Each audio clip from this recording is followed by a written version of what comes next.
So my sermon topic today, or title, is From Rainbows to Montgomery. First, I'm going to talk about rainbows. For a rainbow to form in the sky, it takes more than just one ingredient.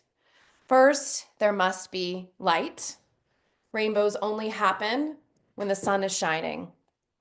Second, there must be water, such as a rainstorm or a waterfall. The prismatic effect that happens when sun and rain meet is majestic and marvelous, giving onlookers that, oh my goodness, feeling that we get when something magical has occurred. But there's also a third ingredient, a third element that has to be there that's essential for the rainbow. And it's one that we often forget, which is perspective. For a rainbow to appear before our eyes, the sun must be behind us. We must not be looking at the sun, but in the direction of the sun's rays. We must be looking actually at the rain, not gazing at the source of light, but gazing at what the light illuminates to see the prismatic effect of the rainbow's colors. This is the nature of justice movements as well. There are two essential ingredients. The rain is the challenges that we face, and the sun is our desire to overcome them.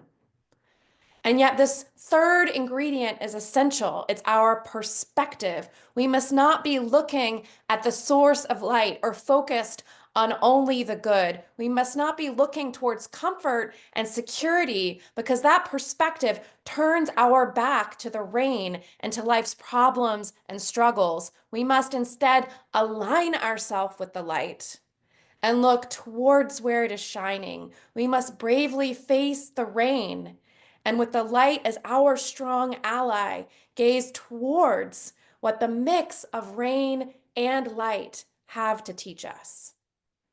When rain and light merge, when we look toward the challenges of life with the eyes of love, then our problems become prisms, so that the colors of our love bend and refract, becoming an arc of beauty streaming across life's sky. Just as it takes more than one color to make a rainbow as well, it also takes more than one person to make a movement. Movements are more than our headlining leaders. Movements are made up of so many supporting characters, with the majority of us actually needing to be followers. Where would our leaders be without folks to listen to and heed and act upon their words of inspiration? Where would they be without sources of inspiration themselves? Where would King have been without Gandhi? Where would Gandhi have been without his sources of inspiration? One of them being Thoreau. Where would we all be without everyone from the past coming together in a chorus of inspiration? And where would the people of the future be without us? Life is truly a weaving.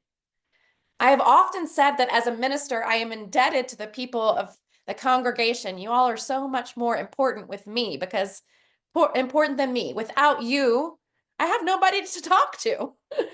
There would be nothing for me to do.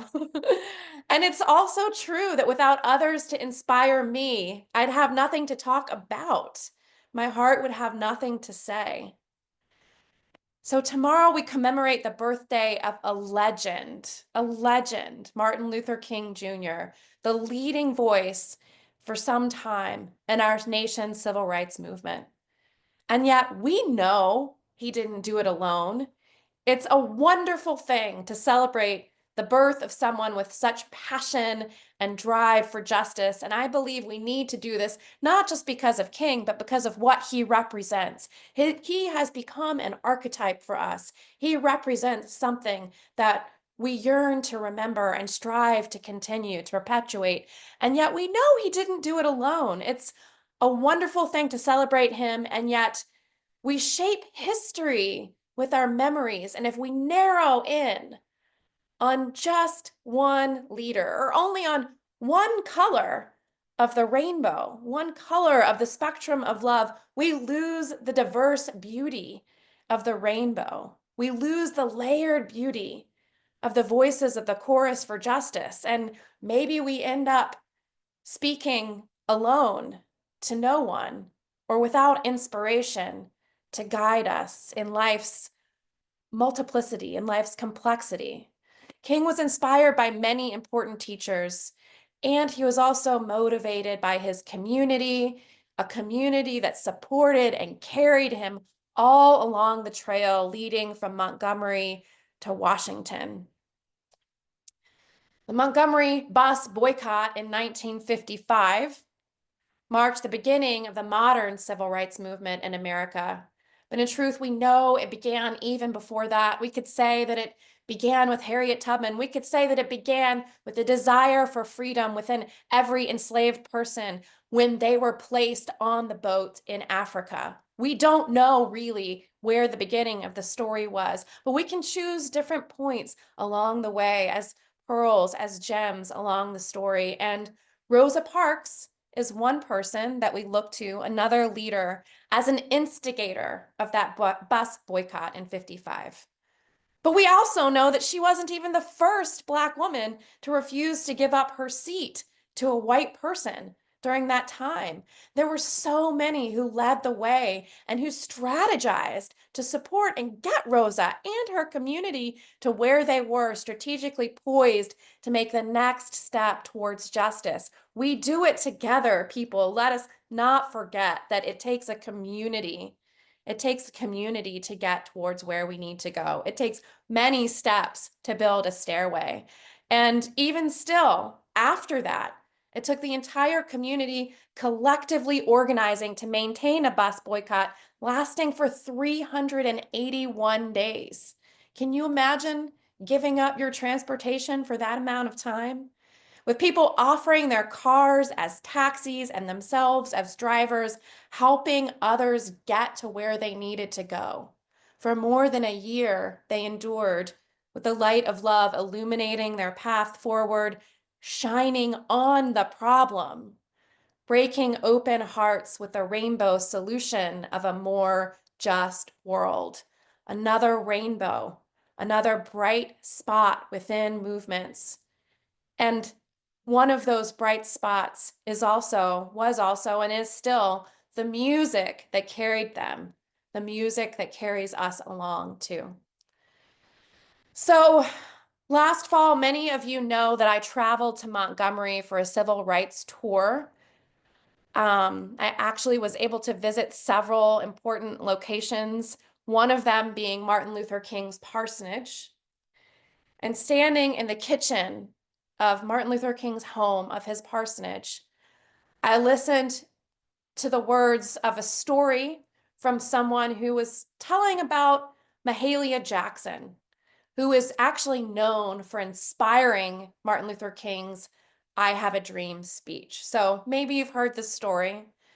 The March on Washington featured music by many artists that day. Bob Dylan, Joan Baez, Mahalia Jackson was one of them, Peter, Paul, and Mary, as we heard from Peter just now, many others. And King was actually the last speaker that day, not because he was the grand finale planned, but because nobody else actually wanted to be. No one else wanted the spot at the end because they figured that many of the news crews would have been gone before the final speaker was heard. So he agreed to go last. He agreed to speak for 4 minutes, but like a good Baptist preacher, he ended up speaking 3 times as long, 4 times as long as that. He spoke for 16 minutes total, and his speech was definitely covered by the news media. And he actually hadn't planned, he hadn't intended or scripted to talk about the dream that day. Maybe he had the experience that I often have as a preacher, with the best things that I say, that I think that I say at least, end up being spontaneous or in the moment. He didn't script that part of his sermon. But Mahalia Jackson, during a pause in his words, and the way that the person in the King's Kitchen said it was that she felt like he was not on his game, that he was just not full of his normal spirit. I don't know if he was tired. It was the end, we remember. So during a pause when Mahalia noticed that Martin's energy was a little low, she remembered a theme that she had heard when he was touring and preaching, because she toured and sang while he preached. She remembered a theme coming up in another speech that he'd been making around the same time. And Mahalia, as the story goes, called out in the middle of his speech and said, "Tell him about the dream, Martin." And I can just imagine him hearing her, rising up on his toes, getting a little bit excited, the light in his eyes changing. And because she shined a light for him, he came back into alignment and shone a light onto the issue and broke open his own heart, and many hearts broke open that day, so wide that we can still feel it today. So wide that, as Peter Yarrow said in his account, at that moment, the human being was aligned with the very core of his soul. And all of his heart was bursting forth with a commitment that was so extraordinary, so extraordinary. And once you've had this kind of experience, your heart is so deeply connected to it that life is different. And life is still different for us today. When we think of his words, when we hear the recordings, when we read the text, it's still echoing and reverberating. And yes, let's praise Martin Luther King for being that open channel to spirit. And also, I just love that Mahalia was there in the audience, egging him on. Tell him about the dream, Martin. That's what we do for each other. This is what we do for each other through song, through encouragement. And she was known to actually be one of the people that he would call in the middle of the night when he was terrified and alone, drinking coffee at midnight, sitting at that kitchen table in that tiny parsonage. And she would give him a song, it said. She would give him a song to help him get through those weary moments. This is the kind of thing that we can do for one another. This is the kind of thing that music does for movements. This is how we carry on with the diversity of all of who we are, splitting open all of the colors of light. We need all of us. We need all parts of what supports a movement to move into the future, not just our leaders. So courage. Courage was another thing that Yarrow named. Courage, which we know core comes from the heart. And this movement for civil rights, for a world that we believe in, where peace and justice move within us and among us as values we cherish, that we uphold and uplift as important and guiding features for our democracy and our lives. This movement, Yarrow says, it does not belong to yesterday. It does not belong to the people of the past. It is not yesterday's movement. It is still today's movement. It is actually tomorrow's movement. This is what we are still fighting for and dreaming of. As was said in the chat, still very relevant. And we must not give up. We must remind one another that we cannot give up on this dream or allow it to be the dream of yesterday's dreamers, because our children don't deserve that. The people of the future still need the dream. We need to keep it alive until it becomes not some far-off fantasy, but until we collectively dream it into being. And I believe, friends, I believe that this might be a challenge, that we will be disappointed, that this will be hard, but I believe that it is possible, because if it wasn't, if it was impossible, I know I wouldn't feel the pinpricks of excitement. I know I wouldn't feel the magnetism of this dream, this idea that still lives.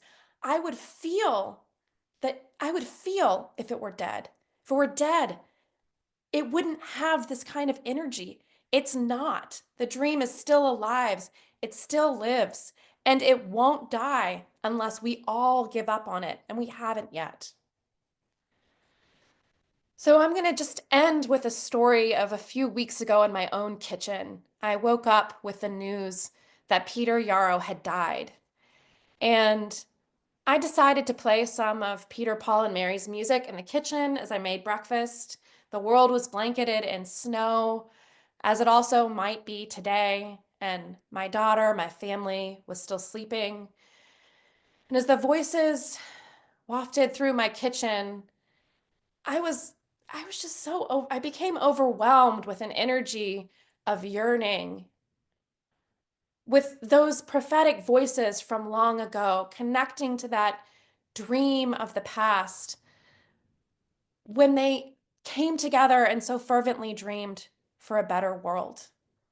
And I was genuinely surprised when I started crying. My tears started falling and I had to sit down. I sat down at my kitchen table, and I was even more surprised when I started openly weeping. How sad I was. And connecting with that sadness and with the music all around me, what I realized was that it felt like with these voices, that the hope and the passion and the belief in these movements, from these voices that are prophetic to us, was going to die too. That it hadn't been realized, that the dream hadn't been realized before the death of Peter or before the death of Martin. And it felt so deeply sad that those people didn't live to see their dream fully realized. And we all know that that may be the case for us as well. It may be the case for us, it will likely be the case for us, that we will not see how far this dream gets in the world. And at some point later on in the day, I received counsel from someone who was a little older than I, who said, yes, but, and I connected with the power and potency of legacy. And I realized it's okay. It's okay that people die, but that visions and dreams live on. That's what we want. That's the goal. We want our values to persist over time. And the dreamers and the visionaries who paved the way and inspired us into action have given us this gift that we can carry on and protect as a flame or as a light into the future. So may we keep looking to where the lights guide us, my friends, whether it's in memories, whether it's in music.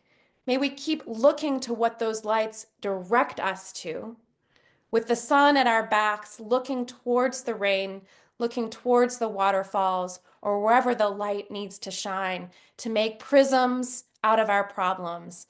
And may our light ever shine until our collective dream is realized. This is my prayer for us today. Amen. And I'd like to invite us now for just a moment to take a moment of silence, to take a breath in honor of Martin Luther King Jr., of Mahalia Jackson, who prompted him, of Rosa Parks and Harriet Tubman, and Peter, Paul, and Mary, and all the musicians and all the ancestors who have lit the way towards justice.